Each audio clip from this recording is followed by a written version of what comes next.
Hey guys, Drew Dillon from Columbus Weightlifting, here with Rob and Aaron from Endeavor Defense and Fitness. What we're going to talk about today is something that comes up a lot during our travels. It's the ButtWink. So when someone goes down into that full squat, you're going to see their butt actually pull a bit in. Do you see it rotating there? That pelvis turning in and then coming back out.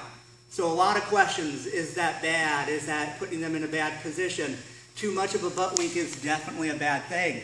What we're going to talk about here with Aaron is he's going to show you how that hamstring ties in and what we can do to help you prevent that from happening, to keep you in a safe spot.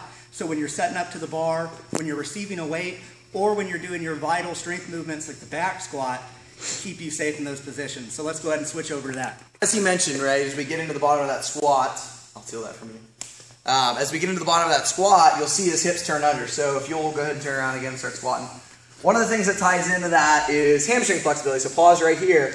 As we're getting down into that, because we're trying to keep the hip in the same exact position and pull back, you are actually stretching the hamstring. So a lot of people focus on the fact that their quads get stretched out in this position, but you are pulling the hamstring a little bit too. So what happens when you reach the end range of that hamstring and then continue to go down, it's actually pulling his hip girdle under, right? So if we can get him a little bit looser through the hamstring, that can help with our ButtWink. So we're going to start first and foremost with the SMR stuff, and we're going to go first here. We're going to get him propped up on a box. So Rob's going to take the lacrosse ball. He's going to actually pump it and get started nice high into the hamstring. Whee! He's going to get it in the thick, right in the meat. So we're looking right where the hamstring comes into the butt. He's going to put as much pressure as he can manage down in. He's going to try to keep the hamstring as relaxed as possible. What he's going to do is breathe in, pulling the foot up and extending. And breathe out, slowly letting that come back into that position. So he'll stay here. He'll pump back and forth a little bit.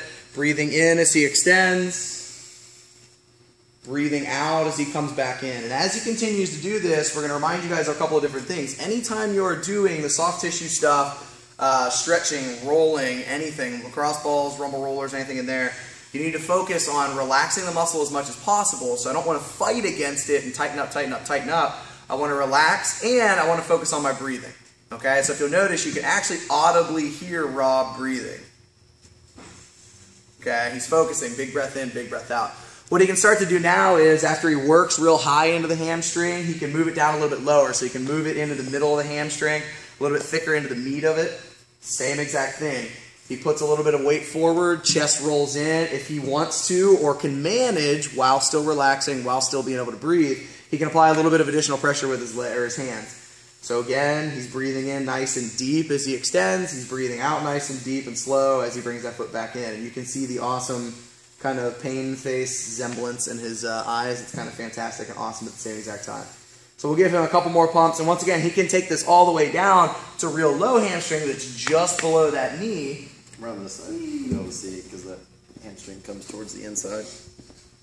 And as he gets in, it's the same exact thing. The further he gets towards the knee, or the closer he gets towards the knee, the more he's really going to need to apply additional pressure with his chest forward or with his hands pressing down on his knee, whatever he can manage. But same thing, he's pumping in, pumping out. Some places are going to be worse than others. Some places are going to be easier. It depends on who you are and what positions you're getting into.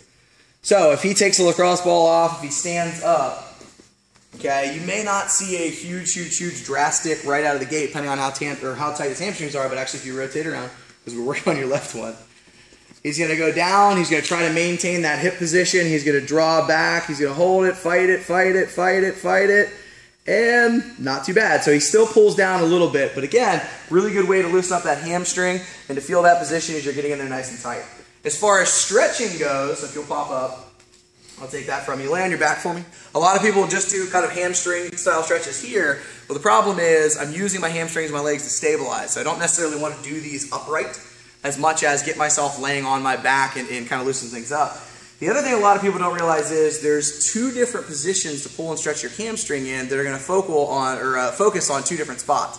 So if Robert takes his left leg, straightens it out, then pulls it up into extension to stretch, you'll feel, if he grabs onto his calf and pulls down a little bit, he'll generally feel this stretch higher or closer towards the knee, so a little bit lower into the hamstring. So I start with a locked out leg, pull that into extension or pull that into that stretch, and you're going to get a little more towards the knee. As opposed to if he were to start taking his knee jacked in as high as possible, then grab onto his ankle horse calf and pull back, he's going to feel that stretch a lot higher in the hamstring, so closer to the glute. Okay?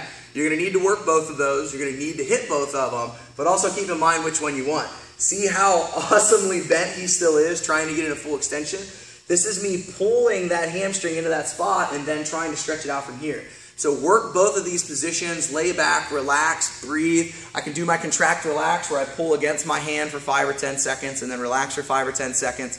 If you have severely bad range of motion and you can't reach it with your hand to pull back, I can take a band, wrap it around the outside of my ankle and pull back on that as well. So a couple of different things we can work with for that hamstring flexibility. The biggest thing with hamstrings is don't just do it once for 5 or 10 minutes. You've got to hammer those things out a couple times a week. 5 or 10 minutes here, 3 times a week is going to get you a lot of gains in about a month or so. All right? So keep back, refresh yourself back with some of our other mobility videos that we've put out. Check out columbusweightlifting.org. Check out EndeavorDCF.com. Again, it's Aaron, Rob from Endeavor, and Drew from Columbus Weightlifting.